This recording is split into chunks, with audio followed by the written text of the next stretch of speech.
Welcome, dear friends, to this most powerful full moon. The exact moment of the full moon is at 10:23 a.m. tomorrow.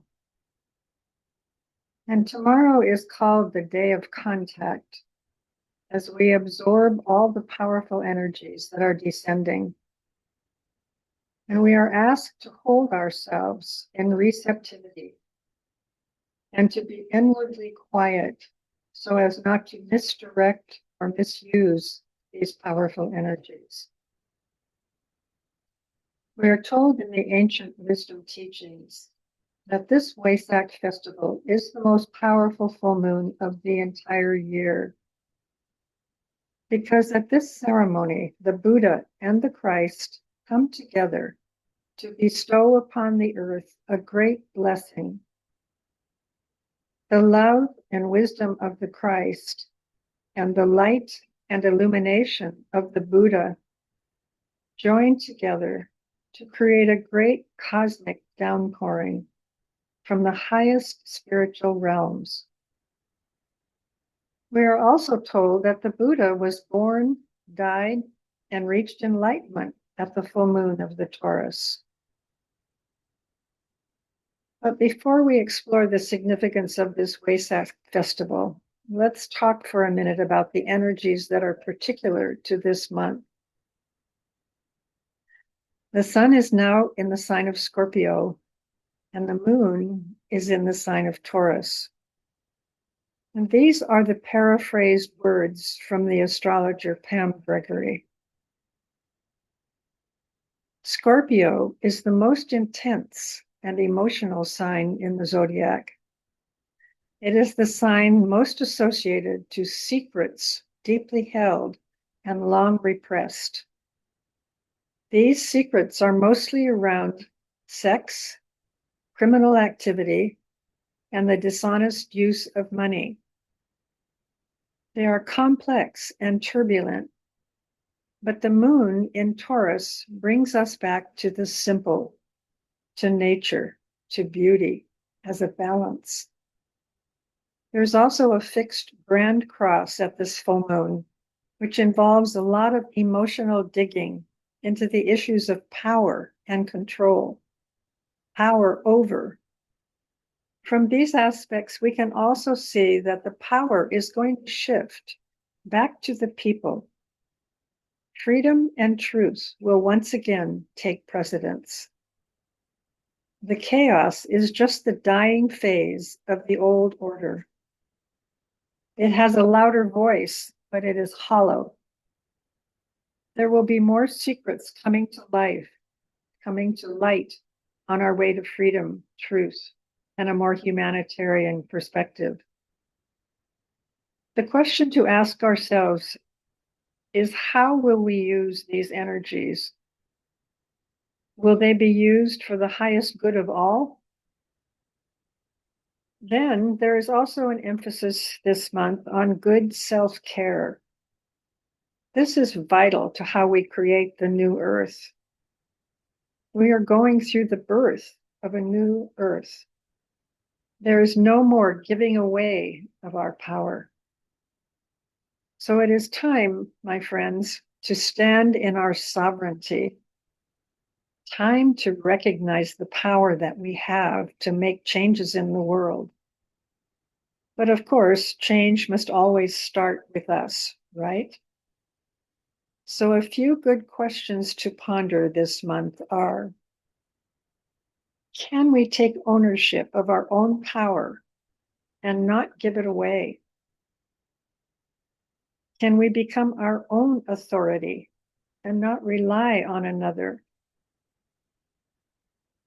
Good questions for pondering. Now let us begin our talk about the significance of this important Wesak full moon.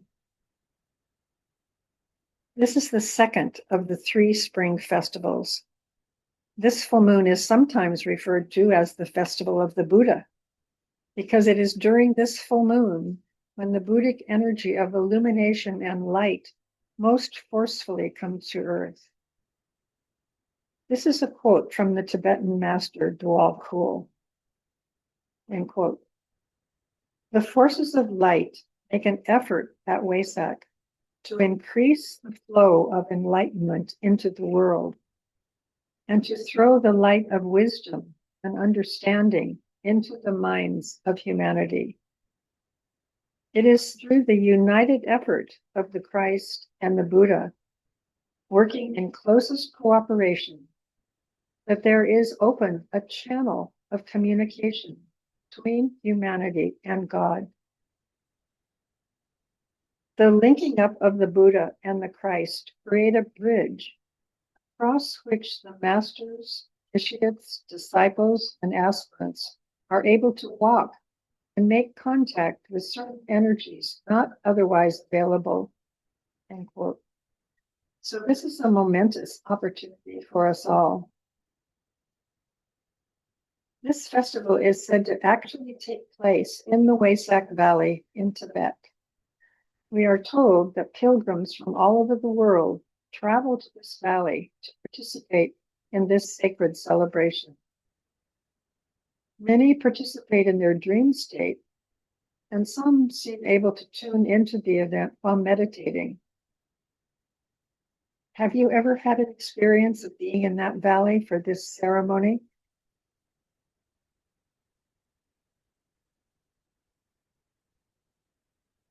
In this ceremony, the Christ acts as our representative, the representative of all of humanity. He holds within himself all of our aspirations, those longings and yearnings that we all have within us, as well as the energy of unconditional love. The Buddha holds within himself those spiritual energies that are available in the higher dimensions. He brings forth the wisdom of God and the divine light of illumination. When he appears from those cosmic realms, he transmits these energies to the Christ, where they are blended with the unconditional love that the Christ embodies. In this ceremony, the Christ then turns and pours forth to all the pilgrims that are present the beneficent blessings of love and wisdom. We can imagine that through this blessing, we are brought even closer to the world of spiritual realities. At the Gemini Festival next month, these energies are poured forth to all of humanity. This Wesak festival is connected with an ancient legend. It may be considered a mythical story or is just a symbolic narrative. But to a large number of people, it is a factual experience.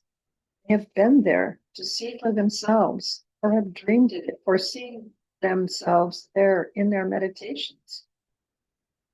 The story is connected with the Buddha and with a happening in his life which left him feeling that he must follow the dictates of his heart and return once a year from the high place she lives, works to bless the world.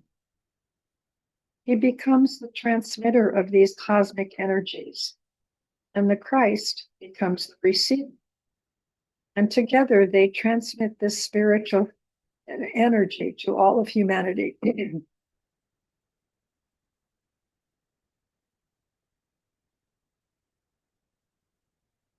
Our visualization tonight will take us to the Wesak Valley, deep in the Himalayan mountains, to witness and participate in this beautiful ceremony between the Buddha and the Christ.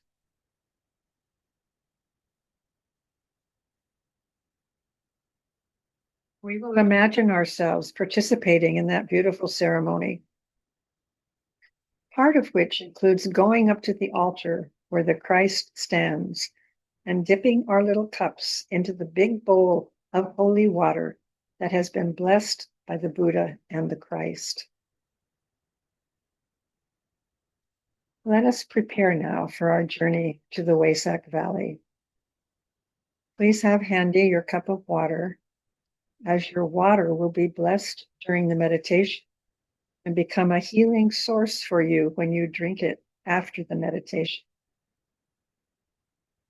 Take just a few moments now to make sure you are seated comfortably, sitting quietly, and breathing rhythmically.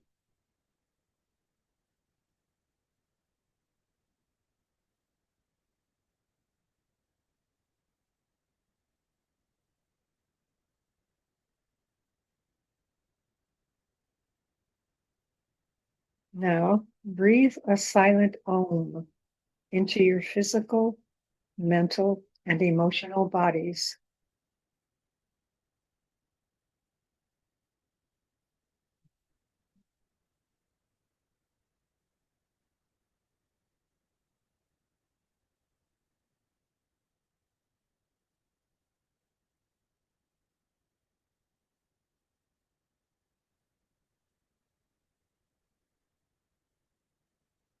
Notice how it feels to have these three bodies quiet, still, quiescent, and aligned.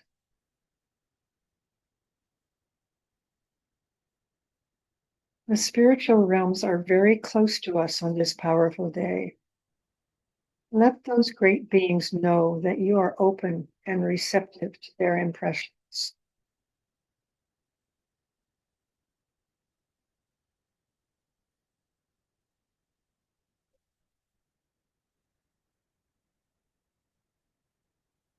Now, in your mind's eye, imagine a portal, a doorway opening to the spiritual realms. And see these energies pouring through that portal into your body through the crown chakra. You are literally breathing into your body the Taurian energies of illumination and aspiration.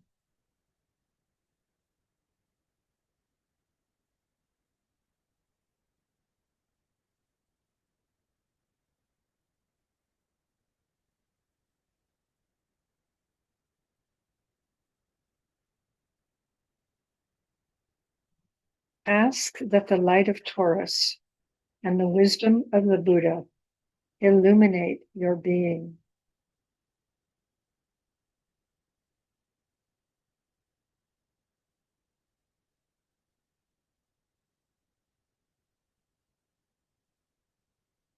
Now imagine that these same forces of illumined energy are streaming forth through pathways of light into all the hearts and minds of humanity, infusing them with the goodwill needed to create loving and harmonious human relationships and a climate for positive social change.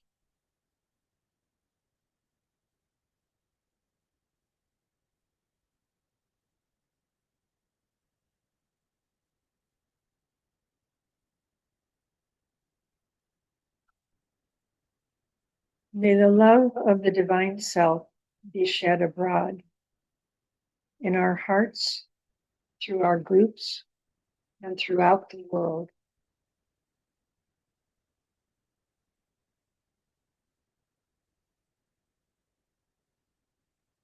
Now, breathing that light back into your body, let us travel as illumined beings into the Waysack Valley.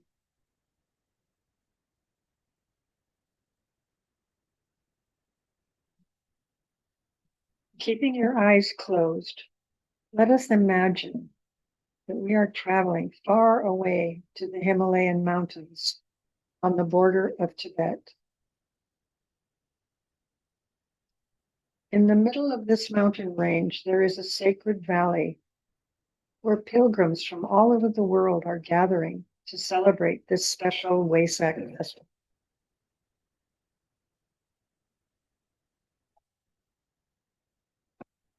See if you can imagine, sense, or feel yourself there in this sacred valley, surrounded by disciples and pilgrims, all waiting in anticipation for the Buddha and the Christ.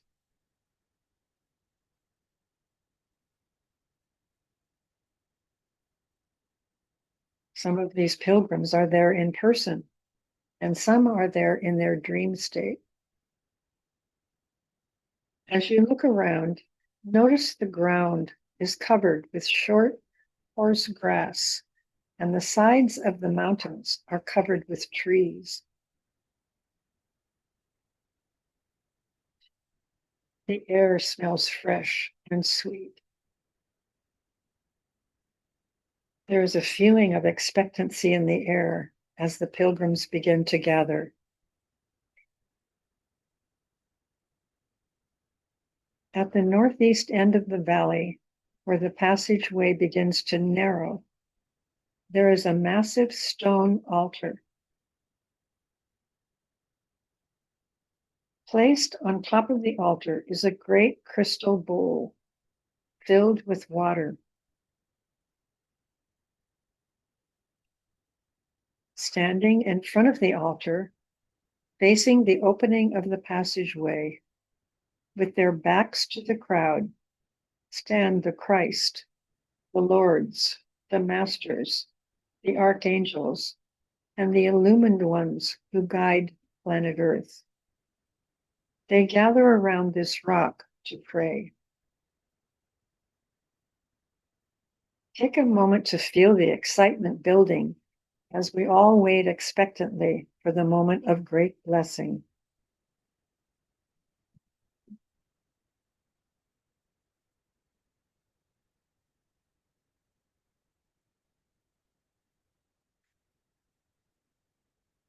As the hour of the full moon approaches, stillness settles down upon the crowd, and everyone looks toward the northeast. And now begin to feel the expectancy in the crowd becoming very great. The moment is approaching, and the tension is real and increasing. Feel the potency of the vibration moving through the entire body of people gathered here. Feel it as it moves through you.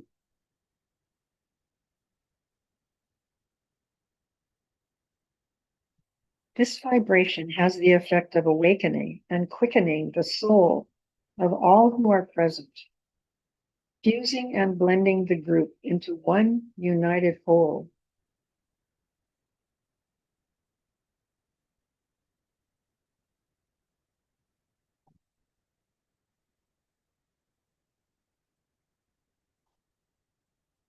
As a body of unified souls, we lift up our demand to the great ones. We wait with expectancy and readiness. All of the world is aspiring to ascend to this high point of consciousness.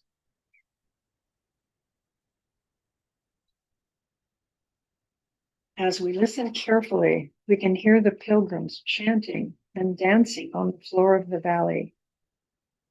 They are weaving beautiful geometric patterns that have a profound effect on the crowd.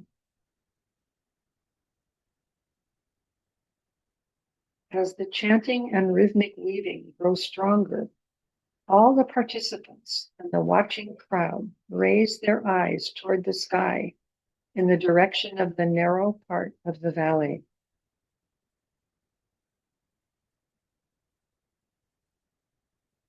Just a few minutes before the exact time of the full moon, in the far distance, a tiny speck can be seen in the sky. It comes nearer and nearer and grows in clarity and definiteness of outline until the form of the Buddha can be seen, seated in the cross-legged Buddha position. See him in your imagination, clad in his saffron-colored robe, bathed in light color, and with his hand extended, blessing.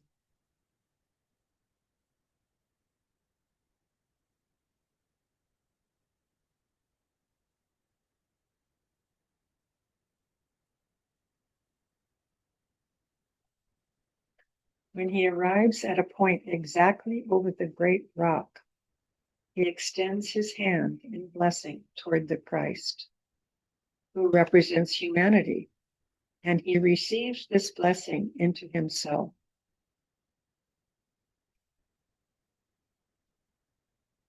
The Christ holds this great gift within himself until it is time for it to be distributed. Then the great invocation is pronounced, sending a strong current of gratitude from humanity to God himself. As Buddha sends his blessing of illumination and Christ sends his blessing of love, the atomic and molecular structure of the water in the crystal bowl is altered, receiving an infusion of wisdom. It is then distributed in small portions and taken out into the world to be shared. Imagine that this blessing of wisdom and healing is being infused into your own cup of water.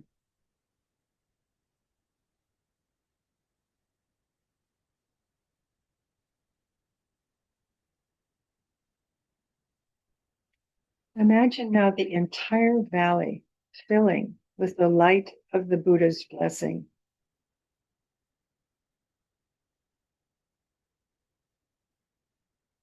Imagine this room where you are sitting now, filled with that same light, radiating into every corner of your space, filling it with this powerful light.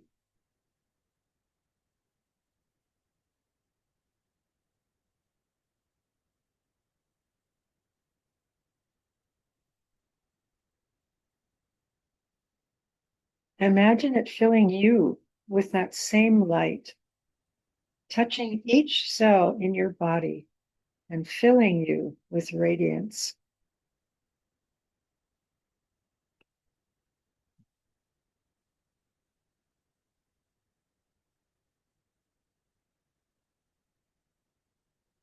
The power of this group and its invocative appeal set up a great vibration that is so potent that it reaches up to God. This blessing, when distributed, then comes forth and touches all of humanity. It comes as a spiritual vitalization, and the effects will last throughout the year. The blessing is poured forth, and the Christ, as the representative of humanity, receives it in trust for distribution. Thus, so the legend runs. The Buddha returns once a year to bless the world, transmitting through the Christ renewed spiritual life.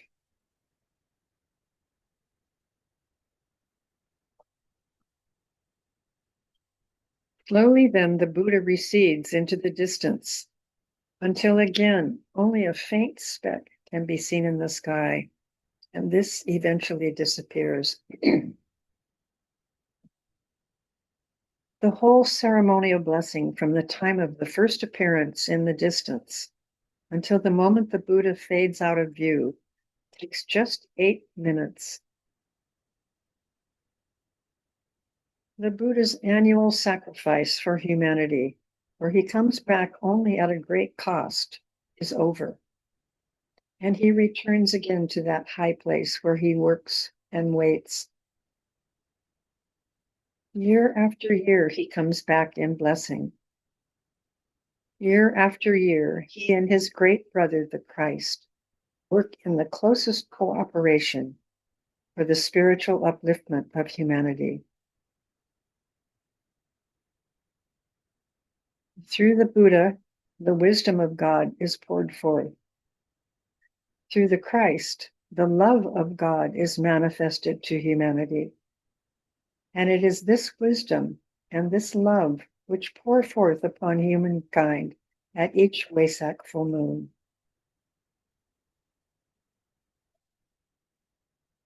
When the Buddha has again disappeared, the crowd rises to their feet. The water in the bowl is distributed in tiny portions to the masters, initiates, and disciples, and they then go their way to their place of service. The crowd, who have all brought their little cups and vessels of water, drink from them and share with others. In your mind's eye, imagine yourself walking up to that great stone altar and dipping your cup into the sacred water. Imagine sipping it slowly and allowing its potency to fill your body.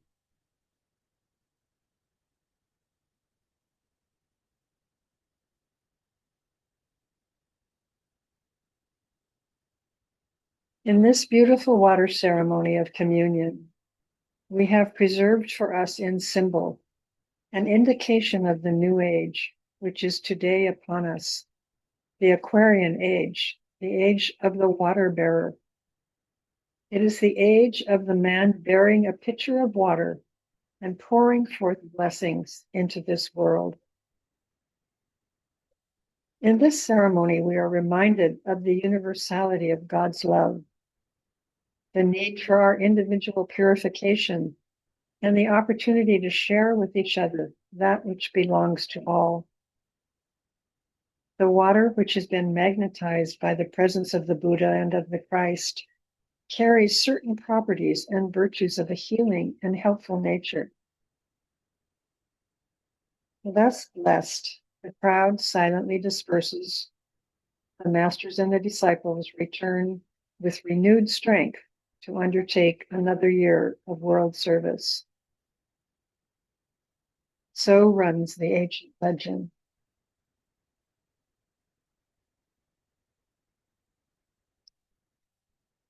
Sit for a moment now and allow yourself to be open and receptive again to these potent energies coming from the Buddha and the Christ. Be as a chalice, ready to receive, ready to ground these energies into the earth. Be still.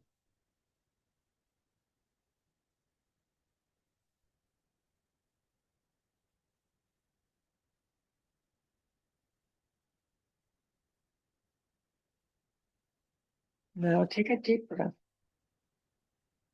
and allow your awareness to return to the physical world. Know that you now carry the influence of the festival of Wesak within you, to be used for the unfolding of your spiritual nature. Feel joy in your heart and give thanks. Now, seated in your own space, I will ask you to raise up your cup of water that has been blessed by the Buddha and the Christ, and repeat these words.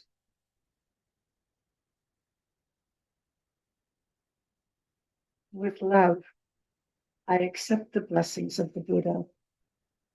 This force blends with the love of the Christ to aid in the stimulation of the Christ within me.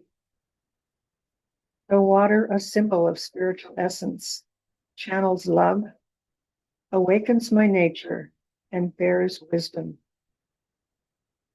Take and drink with gratitude. Take just a few sips.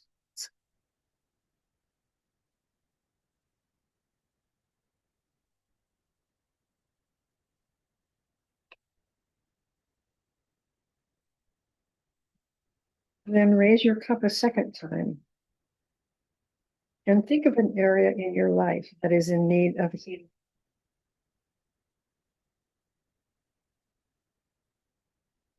The water now is very potent. It has the healing energy of the Buddha and the Christ. As you take this second drink, ask that it be used for your own healing.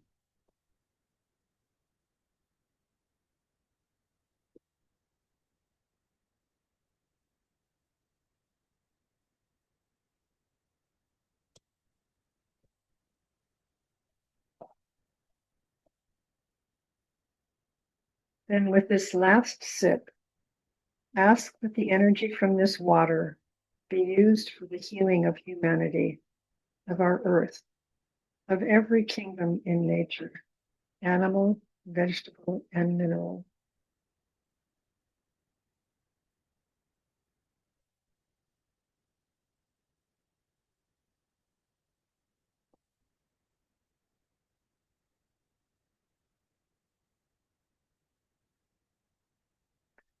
You are now filled with light, love, and power. And now it is your responsibility to safeguard these energies from any misuse. So go forth, please, with harmlessness as your intent. Let us close with the great invocation. From the point of light within the mind of God, let light stream forth into the minds of men. Let light descend on earth.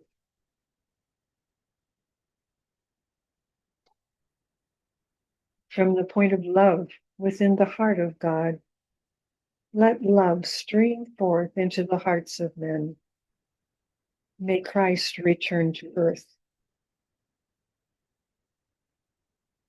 From the center where the will of God is known, let purpose guide the little wills of men, the purpose which the masters know and serve. From the center which we call the race of men, let the plan of love and light work out, and may it seal the door where evil dwells. Let light and love and power restore the plan on earth. Oh.